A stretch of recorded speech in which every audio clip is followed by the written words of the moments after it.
Halo semuanya, perkenalkan nama saya Muhammad Iqbal Faturosi dengan NIM 192410103021. Sama seperti minggu-minggu sebelumnya, yaitu saya akan menjelaskan tentang tugas fungsi rekursif. Baik, tanpa berlama-lama lagi, mari kita mulai kan. Jadi, untuk soal nomor 1, yaitu buatlah fungsi rekursif untuk menghitung bilangan Fibonacci ke n. Nah, di sini saya menggunakan basic Python ya. Lalu yang kedua yaitu gunakan fungsi yang Anda buat untuk menghitung Fibonacci bilangan ke-5, 7, dan 10. Lalu yang poin ketiga yaitu buatlah pohon rekursif untuk eksekusi pencarian Fibonacci keempat. Baik, di sini saya sudah mengcopy paste jawaban saya dari VS Code atau text editor, yaitu yang pertama saya menggunakan metode div Fibonacci data. Data di sini yaitu list datanya ya. If data sama dengan 0, maka return 0, dan elif data sama dengan 1, maka return 1. Mengapa demikian? Karena bilangan Fibonacci sendiri dimulai dari angka 0 dan 1. Else. Lalu jika di sini else apabila bukan 0 dan 1, maka return Fibonacci data min 1, yaitu data angka sebelumnya ditambah dengan Fibonacci dua angka sebelumnya, yaitu data min 2. Karena sejatinya Fibonacci adalah jumlah dari dua bilangan sebelumnya. Karena itu angka pertama dan kedua itu wajib ada, yaitu 0 dan 1. Di sini ada inputan, yaitu banyak, saya beri variabel banyak dengan integer input berapa banyak bilangan yang diinginkan. Dan di sini ada perulangan berupa for i in range dengan inputan tadi yaitu banyak, angkanya berapa yang diminta, lalu saya print Fibonacci angka, yaitu dari perulangan for angka. Untuk simulasinya sendiri saya lakukan yaitu Fibonacci ke-5. Di sini ya harusnya 0, 1, 1, 2, dan 3. Dan di sini karena algoritmanya udah benar dan codingannya udah benar, maka menghasilkan angka 0, 1, 2, 3, 1, 1, 2, dan 3. Lalu untuk yang 7 yaitu sudah benar, ini sama-sama 0, 1, 1, 2, 3, 5, dan 8. Untuk yang percobaan ketiga yaitu bilangan Fibonacci ke-10, itu sudah benar sama dengan angkanya yaitu 0, 1, 1, 2, 3, 5, 8, 13, 21, dan 34. Dan untuk poinnya sendiri yaitu di sini Fibonacci pertama itu selalu dimulai dengan 0. Lalu Fibonacci kedua selalu dimulai dengan 1. Artinya angka 1 dan 2 yaitu diisi oleh 0 dan 1. Untuk Fibonacci ketiga yaitu penjumlahan antara Fibonacci angka dua angka sebelumnya, yang berarti angka pertama dan angka kedua, yaitu di sini ada 0 ditambah 1 dengan Fibonacci keempatnya, yaitu di sini sudah dijumlahkan yaitu 0, 1, 1. Dan sekali lagi yaitu Fibonacci adalah penjumlahan dua angka sebelumnya. Itu di sini berarti angka kedua dan ketiga 1, yang artinya 1 plus 1. Dan Fibonacci keempat finalnya di sini adalah 0, 1, 1, dan 2. Seperti itu untuk pohon rekursifnya. Jadi penambahan dua angka sebelumnya, penjumlahan. Baik, untuk soal kedua yaitu buatlah fungsi rekursif untuk mengecek apakah sebuah list bilangan integer merupakan palindrom atau bukan. Gunakan fungsi yang Anda buat untuk memeriksa list berikut apakah palindrom 1, 2, 3, 4, 4, 3, 2, 1. Lalu buatlah pohon rekursif untuk eksekusi pengecekan list berikutnya. Palindrom sendiri yaitu bilangan apabila dibaca dari kiri, yaitu 1, 2, 3, 4, dan seterusnya. Dan apabila dibaca dari kanan, itu merupakan bilangan yang sama. Jadi apabila dibaca dari kiri ataupun kanan itu merupakan bilangan yang sama, seperti itu. Untuk codingannya sendiri, implementasinya yaitu div palindrom data sama kayak yang tadi. If 0, Jadi len data ini banyaknya data antara 0 dan 1 seperti itu. Jadi return true, yaitu apabila banyaknya data itu datanya kosong atau 1, itu merupakan palindrom, itu udah dari sananya. Lalu elifnya, elif data 0 sama dengan data 1. Jadi kan dicek apakah data yang pertama sama data yang terakhir sendiri itu sama. Apabila sama, maka kita memberikan data baru sama dengan data pertama, indeks pertama dengan data indeks terakhir kedua, seperti itu. Mengapa demikian? Karena pada data indeks pertama, yaitu data indeks 0 dan data indeks 1 terakhir, anggapannya yang terakhir itu, apabila sama, maka kita hilangkan seperti itu.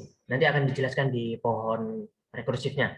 Maka di sini ada return palindrom data baru, yang artinya data dengan indeks 0 dan indeks terakhir itu dihilangkan. Dan apabila tidak memenuhi syarat, yaitu return false. Dan di sini simulasi yang digunakan yaitu bilangan palindrom 1, 2, 3, 4, 4, 3, 2, 1.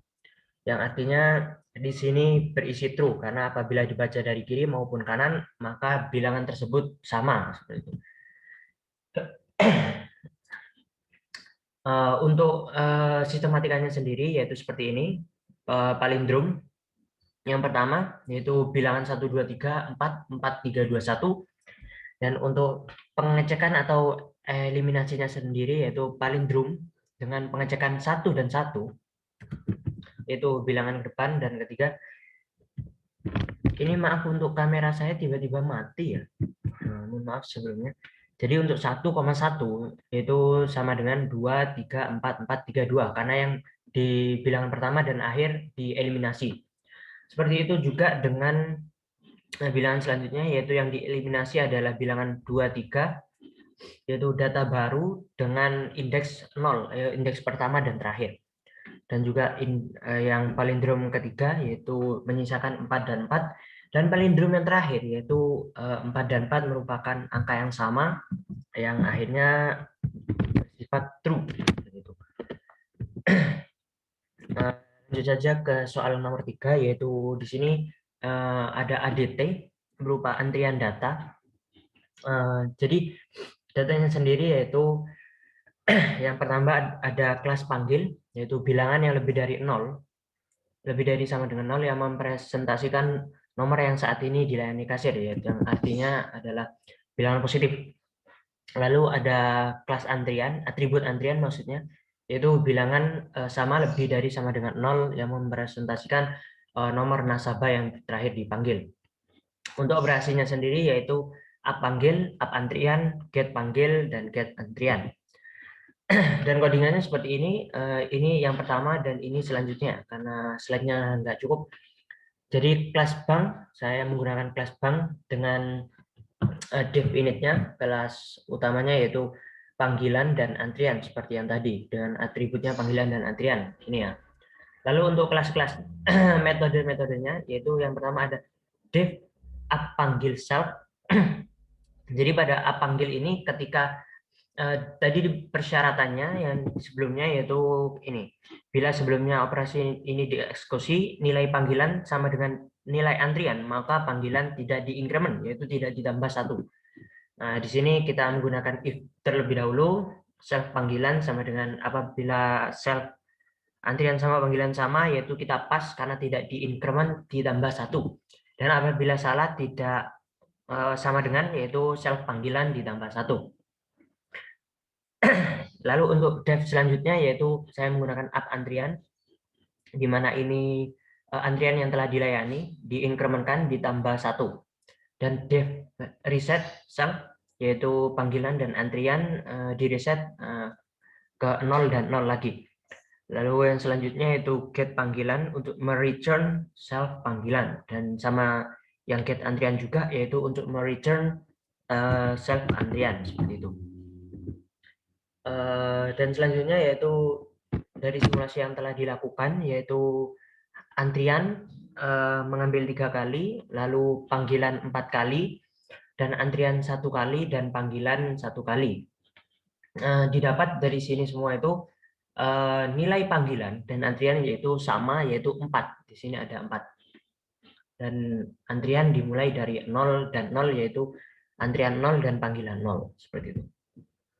Lanjut untuk yang nomor 4, yaitu saya disuruh membuat ADT dengan titik 2 dimensi dengan datanya, yaitu atributnya X dan Y. Bilangannya mempresentasikan koordinat sebuah titik. Gitu. Lalu operasinya sendiri adalah di sini ada geser horizontal dan geser vertikal, baik ke atas, horizontal itu ke kanan atau ke kiri, dan vertikal itu atas atau bawah. Di sini juga ada div hitung jarak, di mana menerima inputan titik lain yang juga bertipe titik 2D. Kemudian menghitung jarak antara titik ini dengan titik lain dan mengembalikan nilai return value jarak dalam nilai positif. Dan di sini ada get X dan get Y untuk memanggil return value-nya. Langsung saja, yaitu di sini saya menggunakan kelas titik dengan atributnya utamanya yaitu X dan Y. Lalu ada metode horizontal yaitu dx sama dengan ini inputannya berapa masukan yang ingin digunakan, yaitu float input dengan matematikanya yaitu self x sama dengan ditambah dx seperti itu, x ditambah dx. Lalu untuk vertikal sama, tapi di sini disimpannya pada self y gitu. Untuk selanjutnya itu metode yang ketiga ya, jarak dengan atributnya saya tambahin titik 2 karena pada keterangan ADT-nya itu menerima inputan lain yang juga bertipe titik 2D. Maka di sini saya menggunakan atribut tambahan yaitu titik 2. Dengan rumusnya yaitu jarak sama dengan self x dikurangi titik 2 dot x di kuadrat pangkat 2 ditambah self x min titik 2 titik y dengan di kuadrat. Yang artinya di sini saya menggunakan rumus Pythagoras di mana apabila mencari jarak yaitu c kuadrat sama dengan a kuadrat plus b kuadrat. Lalu yang di akhir karena sama-sama kuadrat maka di sini dipangkatkan 0,5 yang berarti dipangkatkan setengah atau diakarkan seperti itu. Lalu di sini ada return jarak untuk memasukkannya. Di sini ada get x dengan self return self x untuk menyimpan sementara ya. Dan juga untuk ada get y sama fungsinya dengan get x seperti itu. Dan simulasi yang dilakukan oleh saya yaitu dari simulasi yang telah dilakukan mendapatkan nilai titik koordinat 1 yaitu min 1 dan min 4. Di mana di sini pertama masukkan pergeseran horizontal yaitu min 3 dan pergeseran vertikal sebanyak min 7 yaitu ke kiri dan ke bawah. Dengan titiknya yang semulanya yaitu 2,3 menjadi min 1 sampai dan min 4. Untuk koordinat selanjutnya dimulai dari titik 4,5 titik kedua dengan penambahan horizontal sebanyak 15 yaitu ke kanan dan vertikal 9 yaitu ke atas dengan titik akhirnya yaitu 19 dan 14.